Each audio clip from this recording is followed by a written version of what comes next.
जय माता की मित्रों, साधना करते वक्त कई प्रकार के साधक कई बातों पर विचार करते हैं और कई साधक किसी किसी बात पर विचार नहीं करते हैं।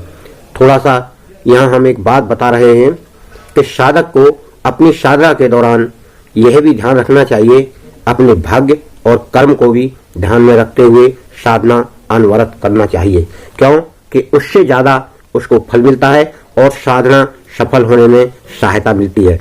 इस प्रकार से इस कार्य को या कर्म और भाग्य को समझने के लिए हम आपको यहाँ एक छोटी सी कहानी सुना रहे हैं। आप उसके द्वारा अपने भाग्य को और कर्म को समझने की कोशिश करेंगे और उसी प्रकार साधना करते हुए विचार में रखेंगे कि यह हमारे साथ कैसी घटना घट रही है या हम जो साधना कर रहे हैं उसका फल हमें कैसा मिलेगा।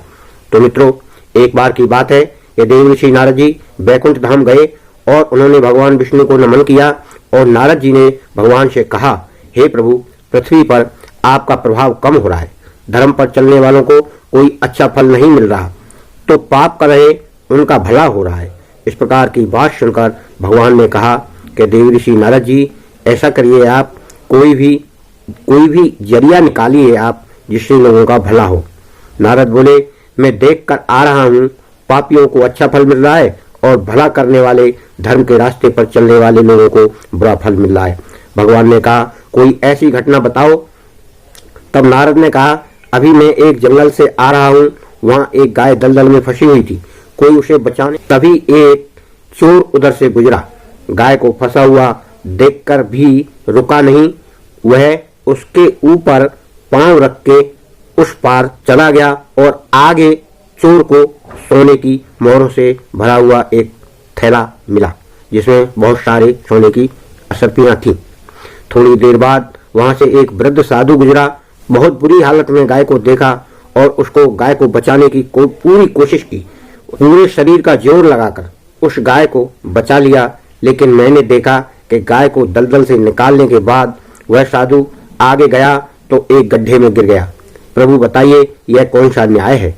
नारद जी की बात सुन लेने के बाद प्रभु बोले, यह सही ही हुआ, जो चोर गाय पर पैर रखकर भाग गया था उसकी किस्मत में तो एक खजाना था, लेकिन उसके इस पाप के कारण उसे केवल कुछ मोहरें ही मिली।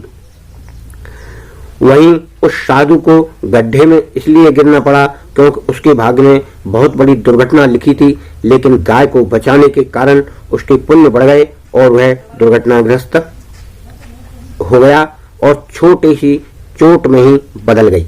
यह बड़ी दुर्घटना को छोटी चोट में बदलने का कारण उसका पुण्य था। इस प्रकार से मित्रों, हमारे भाग्य में और हमारे कर्म में दोनों में अंतर है, क्यों? तो जो हम भाग्य की समझते हैं वो ऐसा होता नहीं है, हमारी समझने का फेर पड़ जाता है।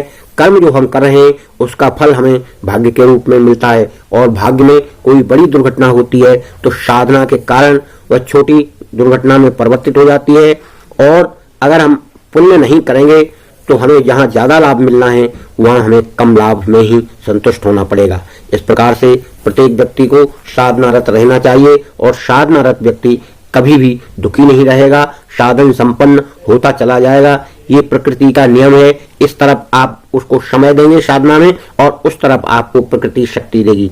तो मैं माता जी से प्रार्थना करता हूँ कि आप सबकी मनोकामना पूर्ण करें। जय माता गायत्री की जय।